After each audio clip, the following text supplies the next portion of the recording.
Muy buenos días. Damos la honra y la gloria al nombre del Señor esta mañana, que nos permite estar con ustedes una vez más. Mire, no cabe duda que su misericordia se manifiesta cada día. Espero en Dios se encuentren bien. Es mi oración, sobre todo, hermanos, que el Señor muestre su voluntad cada día en sus vidas. Sé que no ha sido fácil esta contingencia. En apariencia se siguen normalizando las cosas, pero bueno, estamos esperando en Dios, en su voluntad y en lo que Él designe para seguir adelante. Esta mañana estaremos meditando en la porción del Evangelio de San Mateo, capítulo 2, de los versículos del 1 al 22, al 12, perdón, del 1 al 12. Y el devocional de hoy se titula Luz a las Naciones.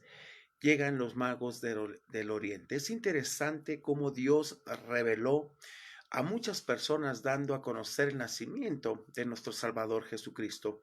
Y lo hizo con diferentes, tanto con su pueblo como con gente que nada tenía que ver con su pueblo, porque realmente el rechazo era increíble hacia la persona de Cristo, en su tiempo y en su momento. Vemos la disposición de las personas al obedecer precisamente y viajar eh, de tan lejos para reconocer al Rey de Reyes y Señor de Señores. Y cómo a través de estas manifestaciones se cumplieron las profecías de nuestro buen Dios. En el reinado, por ejemplo, de Herodes, esto trajo turbación a su corazón, pues era un hombre ensimismado y ególatra, temeroso de su reinado. La llegada de estos hombres, ¿sí? Estudiosos, por ejemplo, estudiosos de los fenómenos astronómicos que observaban el firmamento, inmediatamente trasladó el significado del nacimiento de Jesús más allá de las fronteras de Israel hacia el mundo gentil. Dios usó estas personas, a estos magos, precisamente astrólogos sabios, para reconocer al Señor y y precisamente introdujo precisamente lo que era la bendición que había nacido en ese tiempo. Desde tiempos inmemorables, Dios había comunicado a su pueblo que deseaba que ellos fueran una nación de sacerdotes, instrumentos del Señor para bendecir, hermanos, precisamente a toda la tierra. De hecho, esta vocación está contenida en el llamado del Padre de la Nación, Abraham. Bendeciré a los que te bendigan y al que te maldiga, maldeciré. En ti serán benditas todas las familias de la tierra. Y eso nos alcanzó a nosotros también, los gentiles. Entonces, entremos de lleno para aprender de esta bella porción. Vamos ahí al versículo 1, por favor.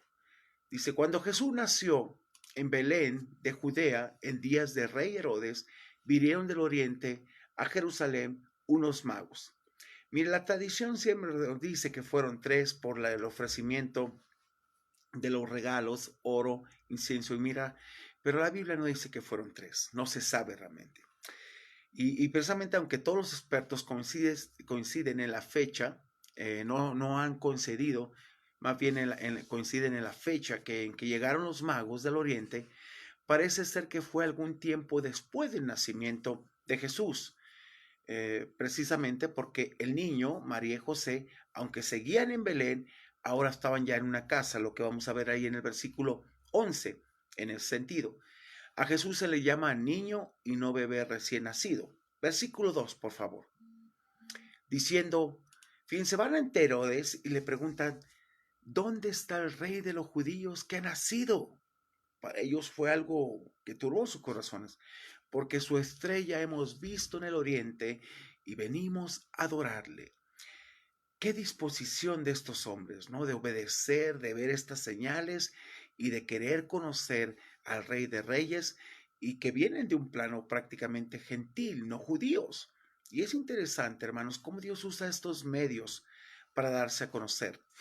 Mire, aunque es imposible determinar la identidad exacta de los magos, se han sugerido varias ideas. Tradicionalmente se les atribuye nombres e identidades relacionados con los tres grupos de pueblos que descienden de los hijos de Noé. Por ejemplo, Sem, Cam y Jafet. Lo más probable es que eran hombres de alta posición, provenientes de alguna nación gentil quizá llamada Partia, que estaba al noreste de Babilonia y que recibieron una revelación especial de Dios referente al nacimiento del rey de los judíos. Puesto que eran magos, expertos en astronomía, ¿sí? Se refirieron a una estrella que habían visto o tal vez pudo haber venido de algún contacto con eruditos judíos que habían emigrado hacia el oriente con copias de manuscritos del Antiguo Testamento. Muchos suponen que los comentarios que expresaron precisamente los magos reflejan que conocían la profecía de Balaam acerca de la estrella que saldría de Jacob, ahí en Números 24:17.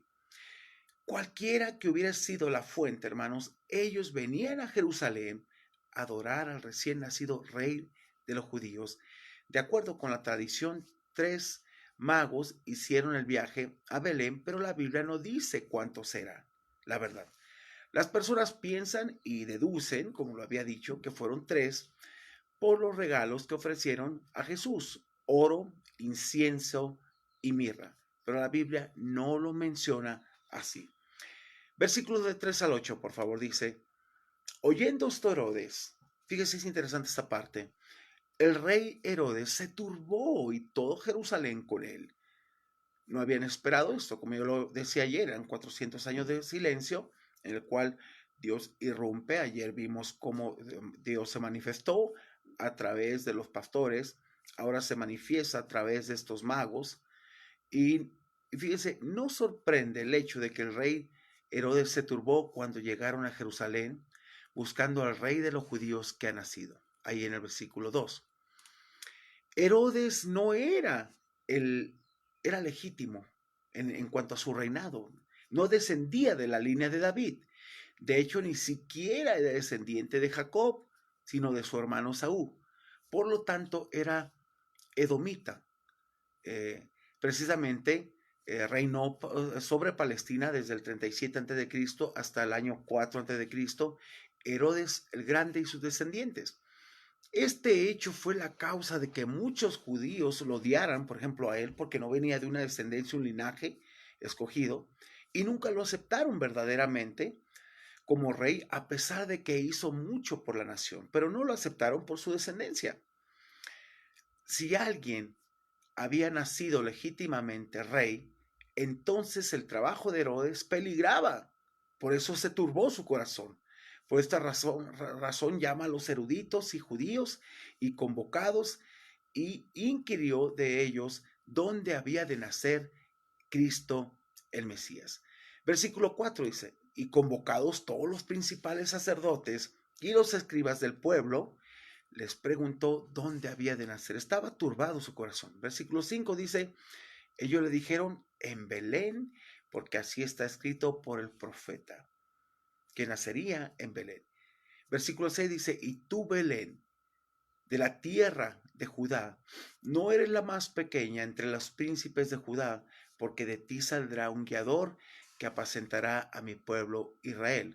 Versículo 7. Entonces Herodes, llamando en secreto a los magos, indagó de ellos diligentemente el tiempo de la aparición de la estrella. Y enviándolos a Belén, dijo: id allá y averiguad con diligencia acerca del niño, deme en especificaciones dónde está, y cuando lo halléis, hacédmelo saber, porque yo también, para que yo también vaya y le adore. Cosa que no era la intención de él, lo sabemos, porque su reinado peligraba. Mire, la respuesta a la pregunta de Herodes era sencilla, porque Miqueas, el profeta, había indicado siglos atrás el lugar preciso. El Mesías habría de nacer en Belén, ahí en Miqueas 5:2. Esta respuesta de los principales sacerdotes y los escribas del pueblo fue aparentemente, hermanos, transmitida por el mismo Herodes a los magos. Luego el rey les preguntó cuando habían visto por primera vez la estrella, ahí en Mateo 2:7. Este incidente adquirió después proporciones críticas en el relato, porque mostró que Herodes preparaba ya un plan para deshacerse del rey verdadero. Por eso hubo la matanza de esos niños y la crueldad tan fuerte. pero también era una profecía que se cumplía. Además, él instruye a los magos para que regresaran y le dijeran dónde estaba este rey, de manera que vaya y le adore. Esto era, sin embargo, lo que tenía en mente, pero no para bien, sino para mal. Versículos del 9 al 12, por favor. Fíjense lo que dice. Ellos, habiendo oído al rey, se fueron. Y aquí la estrella que habían visto en el oriente iba delante de ellos hasta que llegando se detuvo sobre, dice, donde estaba el niño. Fueron específicas las indicaciones para estos magos. Y al ver la estrella se regocijaron con muy grande gozo. Mire, el viaje de los magos a Belén forjó otro milagro, hermanos. La estrella que habían visto en el oriente reapareció en el cielo para guiarlos a una casa específica de Belén, donde encontraron al niño Jesús. Belén se localizaba a 8 kilómetros al sur de Jerusalén. Las estrellas efectuaban naturalmente su movimiento de traslación a través de los cielos de oriente a poniente, no de norte a sur. Ahora, podría ser que la estrella que los magos vieron los guiara era la gloria, el Shekinah, visible de Dios. Fíjese, es la misma que había guiado a los hijos de Israel a través del desierto durante 40 años. Esa gloria en forma de columna de fuego y nube en el día y fuego la noche. Quizá esto fue lo que vieron en el oriente y a falta de un mejor nombre le llamaron estrella. Todos los demás esfuerzos para explicar la aparición de la estrella resultan inadecuados, como fue la conjunción de Júpiter, Saturno y Marte, una supernova, un cometa, como muchos decían, pero no, ellos lo denominaron estrellas. De todos modos, miren, ellos fueron guiados hasta el niño y habiendo entrado, lo adoraron. Versículo 11, por favor. Dice, y al entrar en la casa, vieron al niño con su madre María, y postrándose lo adoraron, y abrieron sus tesoros, le ofrecieron presentes, oro, incienso y mirra. Su adoración fue realizada por los presentes, oro, incienso y mirra. Esos regalos eran dignos, hermanos, de un rey. Y este acto de parte de líderes gentiles describe la riqueza de las naciones que algún día serán del Mesías. Hay quienes creen que los presentes tenían el significado adicional de reflejar el carácter de la vida del niño. El oro, por ejemplo, puede representar su deidad y pureza. El incienso, la fragancia de su vida, y la mirra, su muerte y sacrificio, ya que esta última se utilizaba para embalsamar. Es obvio que fueron los medios que José utilizó para llegar a su familia, para llevarla precisamente a Egipto, porque Herodes todavía no había muerto en el sentido, y con eso se sostuvieron hasta que Herodes murió. Y es interesante, hermanos, cómo Dios prepara todo y protege y cuida en su plan soberano a nuestro Señor Jesucristo, al igual que nos cuida a nosotros. Me llama la atención cuando Dios se ha trazado un plan en cada una de las personas y Dios lo cumple. No hay nada que detenga los planes de Dios. No hay nada. Y Dios va a usar infinidad de gente como lo usó aquí para, para ser reconocido nuestro Señor Jesucristo. Igual en tu vida va a usar mucha gente para lograr sus propósitos y dar a conocer su gloria. Versículo 12, por favor. Dice, pero siendo avisados, fíjense que estos eran hombres guiados, sabios, pero guiados por Dios, buscaban la presencia de Dios. Y aunque no eran judíos, eran gentiles, pero eran hombres que obedecieron al llamado de Dios. Pero siendo avisados por revelación en sueños que no volviesen a Herodes, regresaron a su tierra por otro camino. Cumplieron su objetivo, cumplieron su propósito y adelante. Los magos fueron avisados por revelación que no volvieran ni dijeran nada a Herodes, por lo que se regresaron a sus hogares por otro camino. Mire, tristemente, y esto lo vemos a través de la historia, no encontramos indicios en la historia del Antiguo Testamento que alguna vez le haya interesado a Israel buscar la forma de extender la bendición de Dios hacia sus vecinos más cercanos. No, por eso Dios tuvo que usar otros medios. Y es interesante. Ellos, aunque eran la vid de Dios, la vid verdadera de Dios, se echó a perder. Por eso Jesús se presenta ahí en San Juan 15 como yo soy la vid verdadera y mi Padre es el labrador. Porque Israel perdió su objetivo.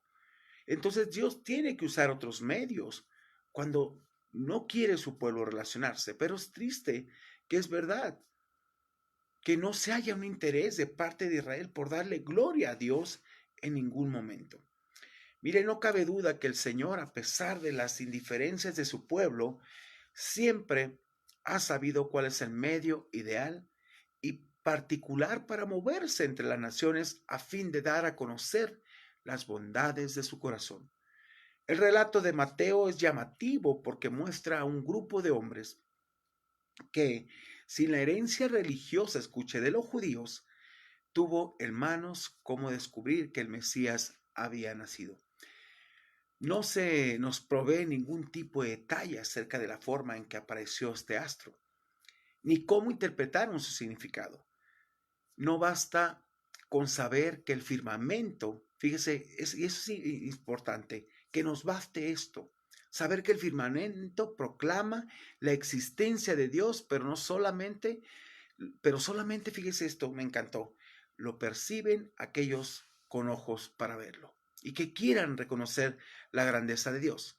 Por ejemplo, David compartió en el Salmo 8 su asombro ante la creación de Dios y exclamó: tus cielos, obra de tus dedos, y la luna y las estrellas que tú has establecido.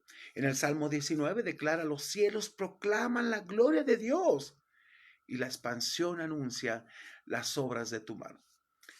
Los magos, hermanos, con esa obsesión típica de los científicos, habían interpretado el mensaje de un fenómeno que observaron en el cielo y llegaron a Jerusalén para investigar más a fondo el asunto.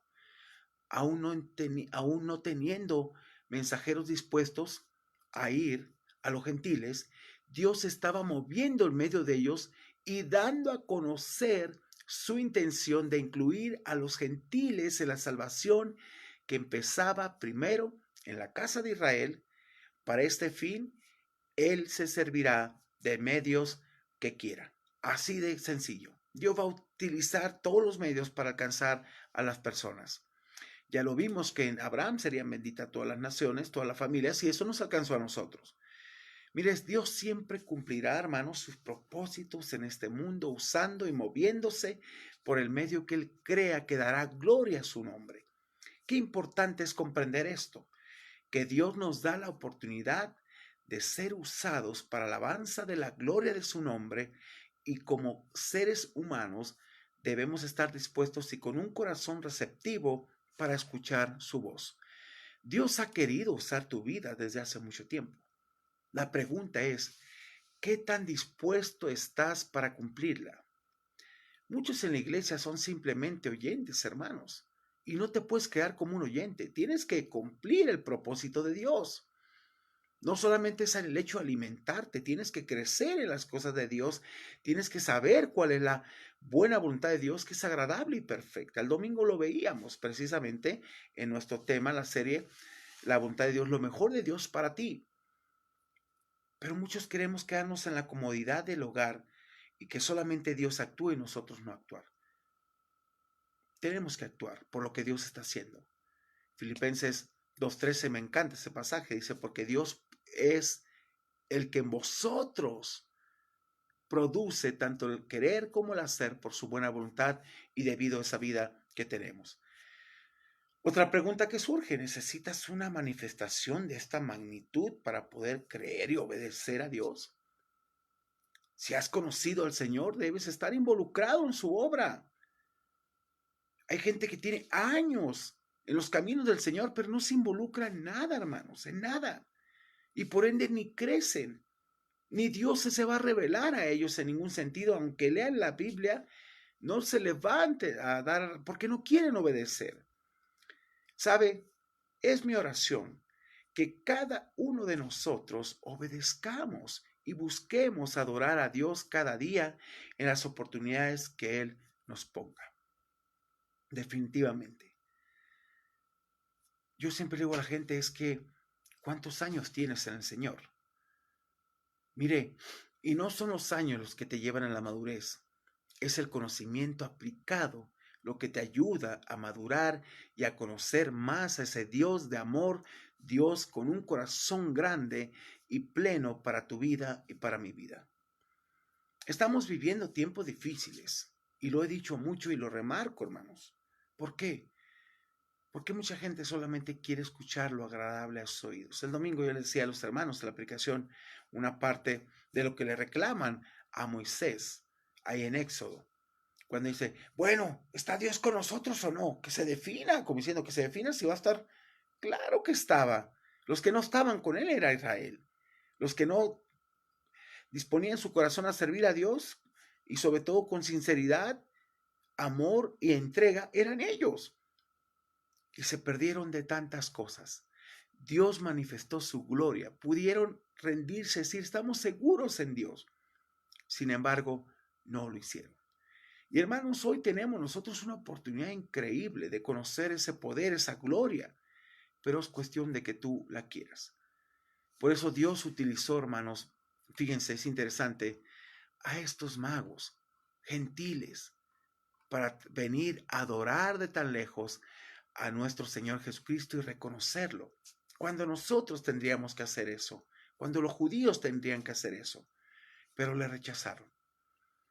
Hermanos, si nosotros no obedecemos, si no estamos dispuestos, estamos rechazando la gloria de Dios. Y mire, hay un pasaje que me gustó mucho meditarlo y quiero terminar con esto, porque mucha gente está aferrada prácticamente a que Dios tiene que escuchar sus peticiones sin obedecer, sin hacer nada, sin estar involucrado. Y este pasaje, hace mucho un pastor me lo citó y me desarmó ante muchas cosas. Y quiero que seas consciente de esto. Pero hermanos, si no estás obedeciendo a Dios, no hay respuesta a nada. Si no estás dispuesto a morir a ti mismo, Dios simplemente no escuchará tu oración. Fíjense lo que dice, Proverbio 28:9. El que aparta su oído para no oír la ley, que sería hoy en día la palabra de Dios, su Biblia, dice, su oración también es abominable, aborrecida. Entonces, simplemente Dios no me va a escuchar, hermanos. No. Aborrezco tu oración porque no estás dispuesto a obedecer. La obediencia es clave en la vida de un cristiano, hermanos. Se lo digo de todo corazón. Si no hay obediencia, no puedes experimentar ni la gracia de Dios, ni sus bendiciones, ni su perdón, porque no estás dispuesto.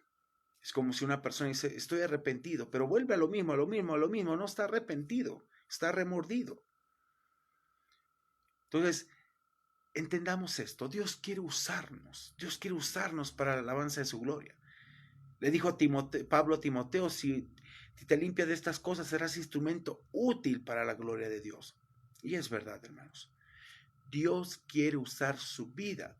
Y en estos momentos, en estas circunstancias, también la quiere usar. Gracias a Dios por todas sus felicitaciones que hemos recibido.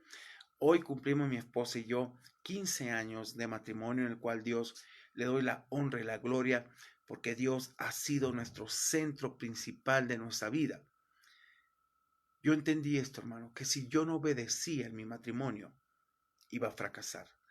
Y el matrimonio hoy en día fracasa porque no está Cristo centrado en el corazón de las personas. Queremos vivir a nuestra manera. Hermanos, con todo respeto lo digo, no aportamos nada, no traemos nada al matrimonio que aportar. ¿Sabe quién aporta todo? Cristo. Nos dio la pauta, nos dio todo para ser un matrimonio sólido en Dios. Y doy honra y gloria a Dios por esos 15 años. Han sido ajustes, han sido rendir nuestras voluntades a Dios y decir, Dios, es verdad, tú lo puedes hacer posible todo. Y 15 años que en verdad Dios nos ha bendecido, no nos ha dejado. Y doy la honra y gloria a Dios. Porque en verdad, hermanos, nuestra oración es y decidimos nosotros como pareja ser ejemplo a muchas personas de lo que es vivir en Dios. Y queremos seguir haciéndolo. No en una forma religiosa, sino en una forma cristiana de que Dios está viviendo en nuestras vidas. Muchas gracias de veras por sus felicitaciones. Dios les bendiga grandemente, les cumpla todos los anhelos, pero el mayor anhelo y deseo de nuestra vida como pareja pastoral, se lo podemos decir, es que obedezcan la voluntad y el deseo de Dios que usted puede descubrir y darse cuenta a través de esa experiencia para que comprobéis cuál sea la buena voluntad de Dios, que es agradable y perfecta. Así que déjeme de orar por usted, hermano. Mi deseo es que usted obedezca y que usted se rinda a la voluntad de Dios para que sea usado. Y con esto termino. Padre, gracias te damos por la bendición, Señor, que nos das y la oportunidad de ser usados para la alabanza de tu gloria. Señor, se trata de ti, no de nosotros esta vida. Gracias, Señor, por estos 15 años que nos has permitido como esposos, Señor, estar unidos en ti y darnos cuenta que hay tantas cosas que seguimos cambiando. No nos hemos graduado todavía, pero gracias por tu palabra que nos insta a cambiar, a ser diferentes. Gracias por la vida de mi esposa, Señor. Gracias por el regalo tan hermoso que nos diste.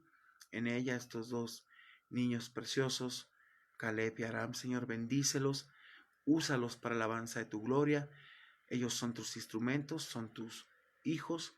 Señor, ellos son un préstamo que tú nos diste precisamente para capacitarlos y mostrar tu amor y que ellos sean plenos y exitosos en este mundo, pero en una vida plena y cristiana delante de tu presencia. Señor, los bendecimos y también bendecimos a nuestros hermanos, a todo aquel que quiere obedecer y al que no, Señor, redarguye su corazón de tal manera que se dé cuenta de todo lo que está perdiendo, Señor, el ser usado en el poder de tu gloria.